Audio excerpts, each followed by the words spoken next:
怎么办呀？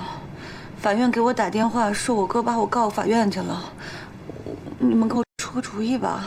告诉你哥，你1分钱都不会给他，他想要多少钱你就花多少钱给黑道买他的手脚，你宁可把钱全花掉，也不会让钱落他手里。你不要胡说八道，现在是法治社会。既然已经这样，我觉得小凡，你不如赶快找一个当地的律师做你代理人，然后跟他打官司耗他，耗得他彩礼上吃不消，他会自动撤诉。你这个办法拖的时间也太长了，樊大姐你耗得起吗？总之办法都在这儿了，你自个儿选吧。我倒是想兵来将挡，水来土掩，可是我接到电话，我才发现我根本就不是这块料，我害怕。我要是你，我也花钱买痛快，可是我不敢呢。按你的办法是挺好，看这种情况呀，最后耗不起、耗出病的人是我。我哥就是因为太了解我了，他知道我害怕打官司，害怕去法院，他才出这样的主意。我如果真的有官司在身的话，我肯定就寝食难安了。那你到底想怎么办呀？我还有个好主意，你赶紧找个有本事的男人嫁了，让他替你摆平这事儿。这件事对你来说就容易了吧？但是千万不要找王百川啊，就他这点小本事，不够应付你全家的。璇璇，能不能别说了？你说的是什么乱七八糟的？小凡，我觉得你不用怕打官司，打官司没有那么难，也没那么可怕。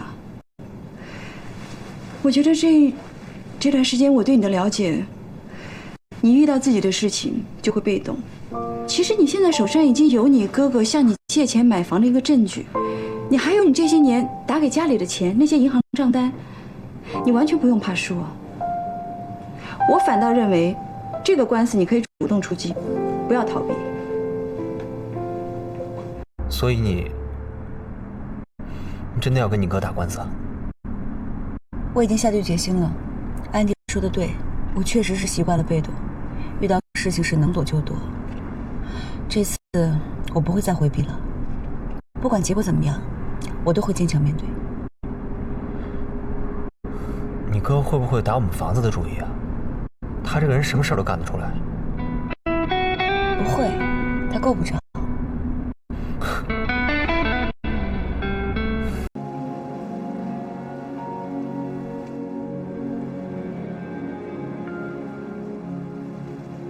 夜色在心里流淌，城市的微光，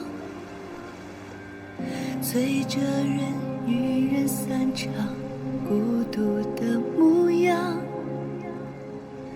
来不及拥抱回放，来不及继续幻想，赶去下个地方流浪。一个人的远方，是一样的远方，连着曾经不安的过往，血液中流回心脏，带着无法摆脱的迷茫和不堪一击的现状，不怕一个人放得下天真，那渴望翻身却孤单的灵魂，不怕一个人找寻安全感，依然如夏花绽放，倔强生存。一个人的远方，是一样的远方，连着曾经不安的过往，血液中流回心脏，带着无法摆脱的迷茫和不堪一击的现状，不怕一个人找寻安全感，依然如夏花绽放，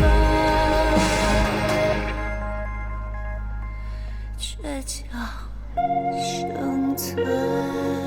你好，最贵的是哪个？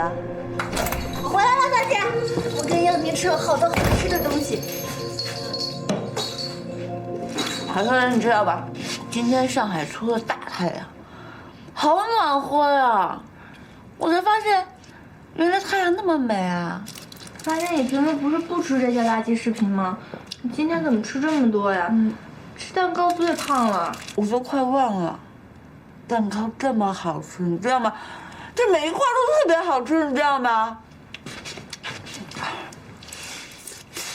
啊！你不能再吃了，真的，可以。你不能再吃了，樊姐。这不是说过了吗？你说，如果吃不好，这一天就白过了。哎呀，你知道吗？我今天啊，我做了好多事情。我来上海一直想做，然后舍不得做的事儿。我以前啊，舍不得花钱，我舍不得时间。我总觉得我是一个要买房子的人，我要养我家人，我不应该把时间浪费在这儿。哎呀，我直到今天才知道，原来这些东西才是最美好的、最重要的，你知道吗？啊！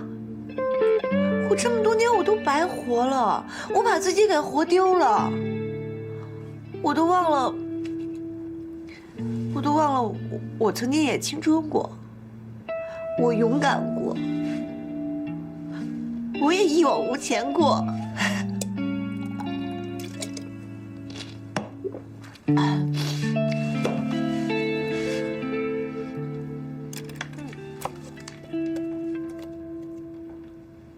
你干嘛，小少爷？啊？你不是吃过饭了吗？我没吃饱，燕婷请我吃那都不好吃，我喜欢吃蛋糕，这蛋糕给我了啊！这个我也吃，蛋糕我也吃。行了。干嘛呀？你干嘛呀？你别吃了，你没必要做这些。我就是看你这样，我心里很难过，我也不知道怎么安慰你。你平时都不吃这些的，你把这些吃完肯定就会变胖，会变得不美了。我不想让你变胖，变得不美。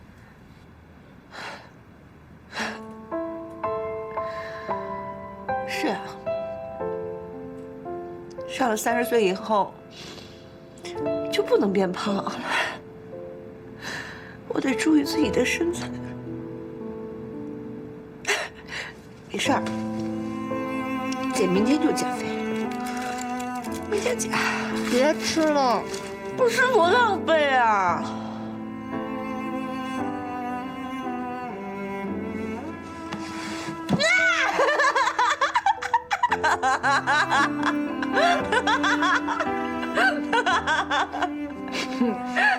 你笑了，樊姐。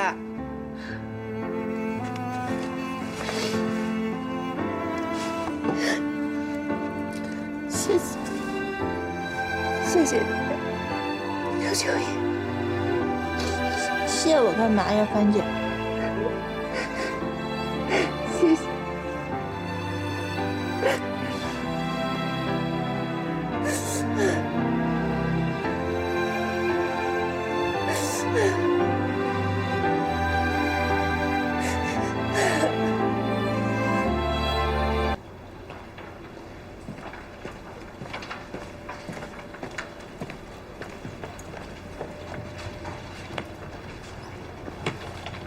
哎，你好，请问樊胜美在哪个地方？在那里。哦，谢谢啊。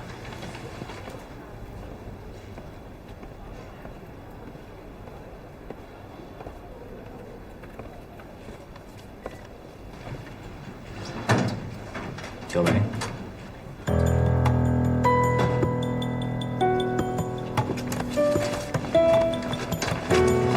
你来干什么？我来干什么？我来干什么？你不清楚吗？我妹妹为了躲我，电话也不接，公司也换了，我费了好大的劲才找到这个地方。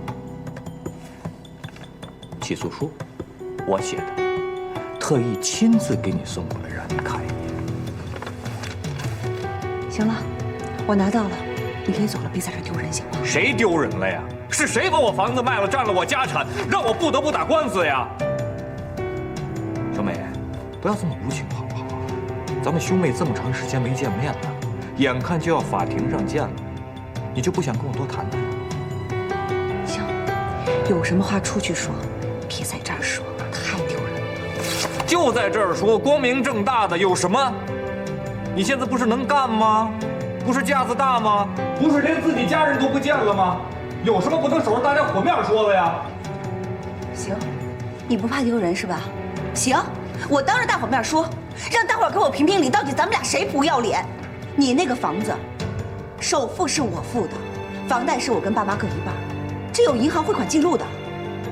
照这么说，这房子有一大半都属于我，我想怎么处置就怎么处置。我卖了怎么了？我卖的是为了给爸治病，他们的生活费是我出的，你们家生活费也是我出的，你儿子学费、生活费都是我出的。我对这个家仁至义尽，我对得起这个家。打官司，好啊！从今天开始，我每个星期我不往家汇生活费了。至于以后要不要汇，汇多少，法院判决为定。你们就花爸的退休金吧，少是少了点，起码比没有强。你凭什么不往家里寄钱呀？你不寄钱，爸爸妈妈怎么办？蕾蕾怎么办呀？所以呀，好好孝敬爸妈。爸爸要是有个三长两短，你们连这点钱都没有。打官司，我奉陪到底。我拿原本应该给你们的生活费去请律师，我让他帮我拖延时间，我就一直上诉，直到胜诉为止。我就算败了怎么了？败了我也可以拖延执行啊。我拖你个1年2年的，你不说我有钱吗？我有钱，我就是不给你。樊胜英，你能把我怎么样？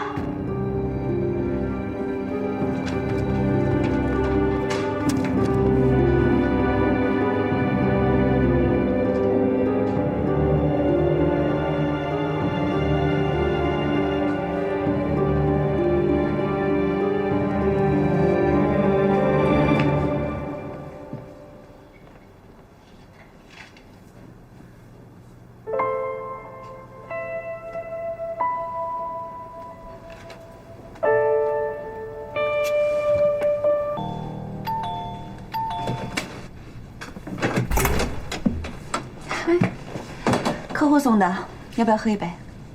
好啊。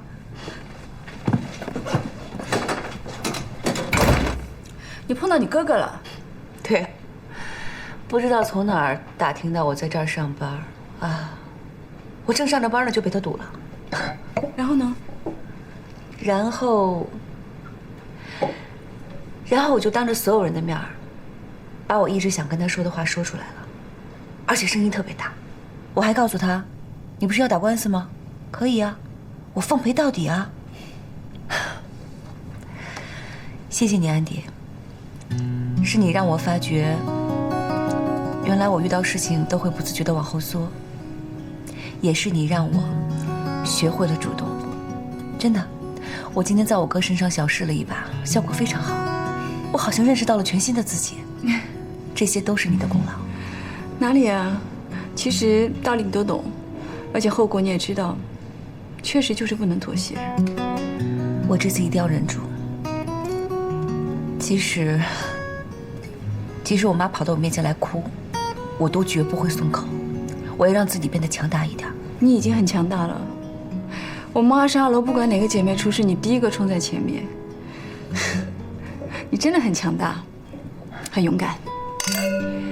我会让自己变得更强大，更勇敢。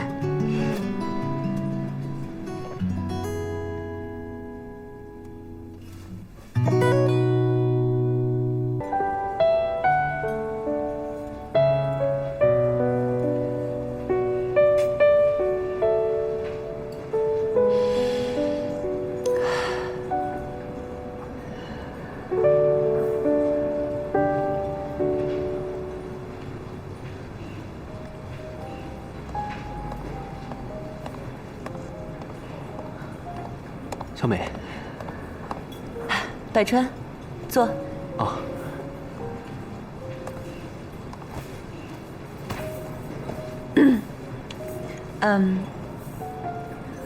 我有话想跟你说。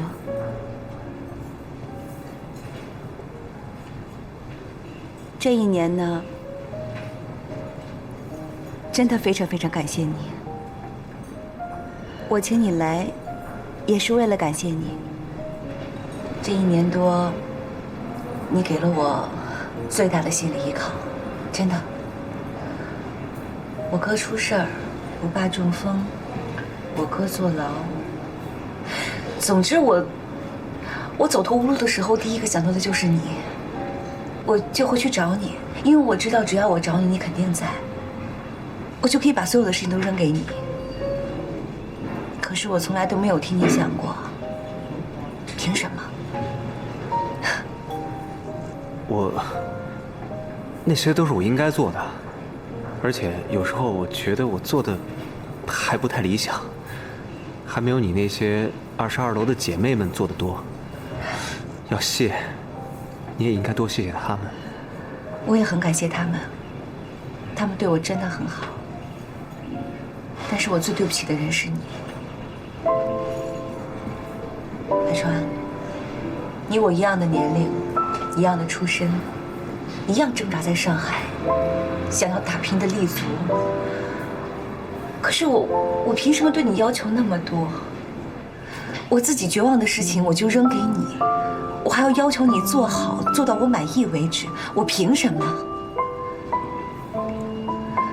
我现在明白了，我把你当成了救命稻草，所以我死死地抓住你不放，我绑架了你。对不起，白川，我欠你一个巨大的人情。小美，你肯让我做事情，那是看得起我呀。我找不着别人，人不是那么好找的。人人都爱锦上添花，却不愿意雪中送炭。白川，你为我做了很多麻烦的事情，还伤害到了你的父母。我真的是丧心病狂的把你抓顺手了，对不起，我不应该这么自私，不应该这么毫无顾忌的利用你，对不起。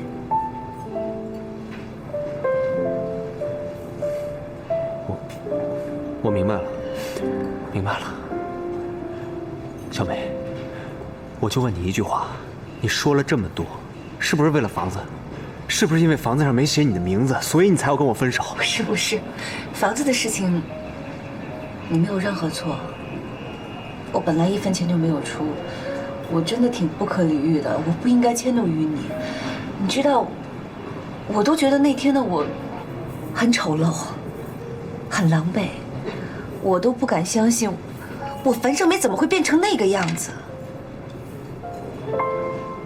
我看见小秋，看见关关，他们都为了爱情去付出、去努力、去改变。我其实也想了很多。百川，我一直把你当成救命稻草，我都不知道我究竟是爱你，还是因为我不堪家里的重压才不肯放弃你。你这么全心全意的对我，你不应该遭受这样的待遇。我家的事情应该由我自己来承担，而不是以爱的名义去强加在你身上，所以必须要结束这种病态的关系。如果有一天我们还可以重新开始的话，我也希望是以各自独立的姿态重新开始。我必须要学会自己站起来，我才有资格去奢求爱情，我才有资格去选择是否站在你王百川身边。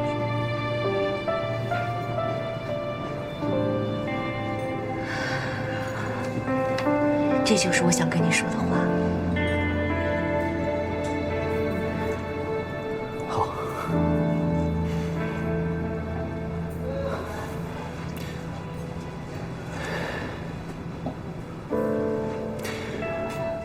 哦，对了。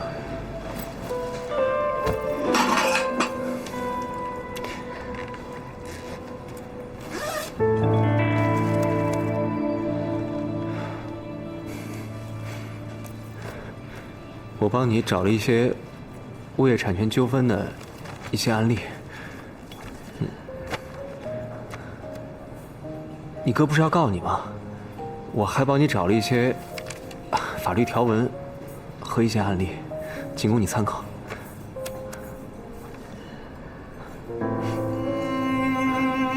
谢谢你，谢谢你，谢谢你今天跟我说的这番话。谢谢你，让我感觉到自己还有希望。真的。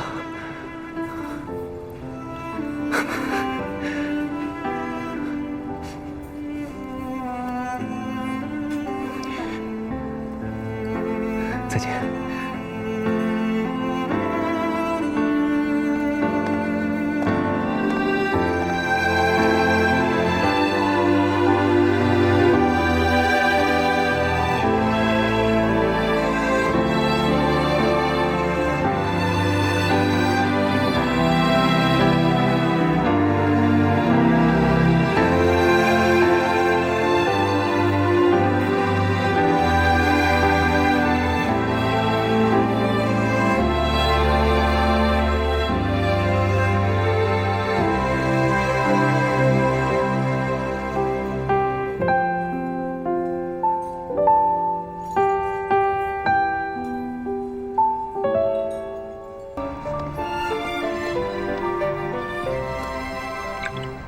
喂，你好。喂，您好，请问是樊胜美吗？您是？我这边呢是南通法院的，今天呢打电话是想告诉你，您之前的那个案子呀，原告已经撤诉了。真的？我特意提前通知你，是想让你过一个好假期。您说的是真的吗？是真的，手续已经全部办完无误，你可以放心了。谢谢您啊，请问您贵姓啊？我回南通的时候可以去拜访您一下。不用了，美女。我表弟初中的时候很喜欢你，让我寄他递纸条。你呢非常懂事，还对我说谢谢姐姐，不像别的小美女，看着翻白眼，甚至当场撕掉纸条。今天以这种方式跟你见面，我当然是想帮一把的。好，祝你好运。哦，对了，新年快乐！新年快乐！